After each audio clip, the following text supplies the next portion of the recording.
हम जो गीता का पृष्ठ है, ऊपर का कवर पेज जब देखते हैं, जिसमें रथ दिखाया जाता है, उसके 5 घोड़े हैं, रथ में अर्जुन बैठा हुआ है, उनके सारथी भगवान श्री कृष्ण है, ऐसा हम देखते हैं। लेकिन उसका सही मतलब है, वो हमें क्या समझाना चाहता है, ये हम नहीं समझते हैं। और उसका जो रियल मीनिंग है हमारी लाइफ में हम नहीं उतार पाते हैं। तो वो जो दिखाया गया रथ है, वो हमारा बॉडी है, हमारा शरीर है। उसको 5 घोड़े खींच रहे हैं, इसका मतलब ये है कि हमारा जो शरीर है वो हमारी 5 इंद्रियों के द्वारा चलता है।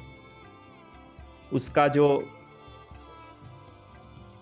उसमें जो बैठा हुआ है, चैरियट है, वो हम होते हैं, मतलब कि जो अर्जुन होते हैं वो हम खुद होते हैं। और हमारा जो मन होता है, हमारा जो भगवान होता है, वो हमारा सारथी होता है, वो कृष्ण भगवान जैसे उसमें तो दिखाया गया है, लेकिन हमारा मन ही हमारे इंद्रियों को चलाता है। तो इसी में हम सब कुछ समझ सकते हैं। अगर हमारा जो मन है वो हमारे कहने में है, अगर हमारा मन अच्छाई के रास्ते पे है, तो ऑटोमेटिकली वो इंद्रियों को अच्छे मार्ग पे ले जाएगा। मतलब कि अपना जो सभी घोड़े हैं शरीर को, मतलब कि रथ को जो खींच रहे हैं, उसको एक अच्छी दिशा में हमारे जीवन को ले जाएंगे। लेकिन अगर हम ही जागरूक नहीं है, तो धीरे धीरे हमारा मन भी सो जाता है, हमारा मन भी जागरूक नहीं होता है। तो धीरे धीरे हमारे जो इंद्रिया है, हमारे जो 5 घोड़े हैं, वही हमारे जीवन को, हमारे रथ को, हमारे शरीर को कभी इधर ले जाते हैं, कभी उधर ले जाते हैं, क्योंकि इंद्रियों को, वो घोड़ों को पता नहीं होता है कि उनको कहाँ जाना है, उसका लक्ष्य क्या है। तो यही हमारी जीवन की सबसे बड़ी मुश्किल होती है। लेकिन जब हम ध्यान मार्ग पे आते हैं, थोड़ी थोड़ी बातें समझना शुरू करते हैं, हमारे मन को समझना शुरू करते हैं, हमारी ऊर्जा को शरीर ना समझना शुरू करते हैं, हमारी जो इंद्रिया है उसके भाव को समझना शुरू करते हैं, वैसे वैसे हमारे घोड़े थोड़े शांत हो जाते हैं, हमारी इंद्रियां थोड़ी शांत होती जाती है। और उसको चलाने वाला जो हमारा मन है, उसमें धीरे धीरे इष्ट का प्रभाव, जो परमात्मा का प्रभाव है, वो बढ़ता जाता है। वो भगवान कृष्ण के रूप में धीरे धीरे जानकार समझदार बनता जाता है। और वो सभी इंद्रियों को धीरे धीरे अच्छे मार्ग की ओर, अच्छे लक्ष्य की ओर, अच्छे कर्मों की ओर ले जाता है। और धीरे धीरे मन को चलाने वाला जो हम खुद है, जो अर्जुन है, वो धीरे धीरे जैसे जैसे जागरूक होता है, हमारे खुद के भाव धीरे धीरे जागरूक होते हैं, हम खुद धीरे धीरे जागते हैं। हमारे जीवन के प्रति, हमारे शरीर के प्रति, हमारे भाव के प्रति, हमारे इंद्रियों के प्रति जब हम जागरूक होते हैं, तब हमारा मन जो है, हमारा जो सारथी है, वो ऑटोमेटिकली अपने कंट्रोल में, हमारे कंट्रोल में आके जहां हमें जाना है वहीं पे ले जाता है। क्योंकि इंद्रियों को चलाने का काम तो मन ही करता है। तो हमारे जो हमारा मन है, मतलब कि जो हमारा सारथी है, हमारे जो विचार है, उनको हमें देखना है। अगर उनको देखना एक बार आपको आ गया, तो आपका जो जीवन का रथ है वो कौन से रास्ते पे आगे बढ़ रहा है, वो आप आसानी से समझ पाएंगे।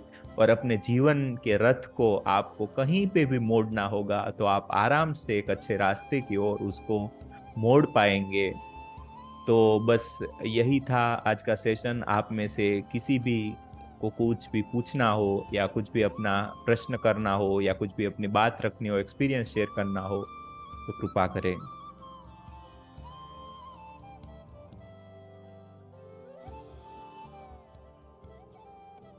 जी सर। जी पायल मैम।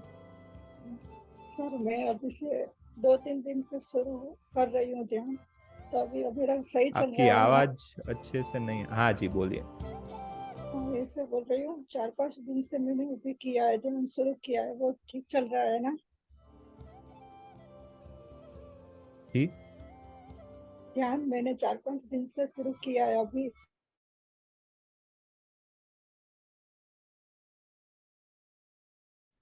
तो अच्छा हो रहा है ग्रोथ मेरा।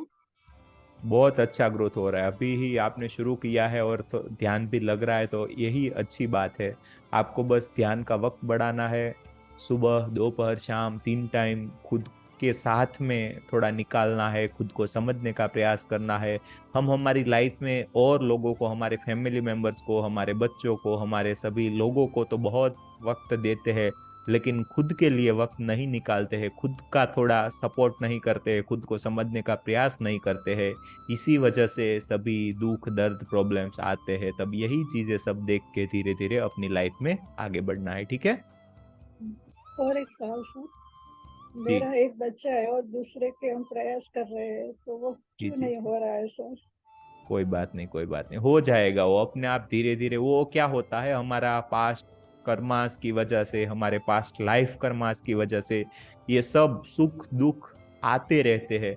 लेकिन इन सब भी से जुड़े हुए होते भी, उन सभी से अलग रह के हमारी लाइफ में धीरे धीरे हम जी के, अच्छा सा जी के, सब कुछ समझ के निकल जाना है। बस यही करना है, उसमें ज्यादा टेंशन नहीं लेना है, ध्यान का वक्त बढ़ाना है, ठीक है। अपने आप सब कुछ सही हो जाएगा, सब कुछ ठीक हो जाएगा। Sir thank you. Thank you so much madam. जी, साधना मैडम कुछ बोलना चाहती है।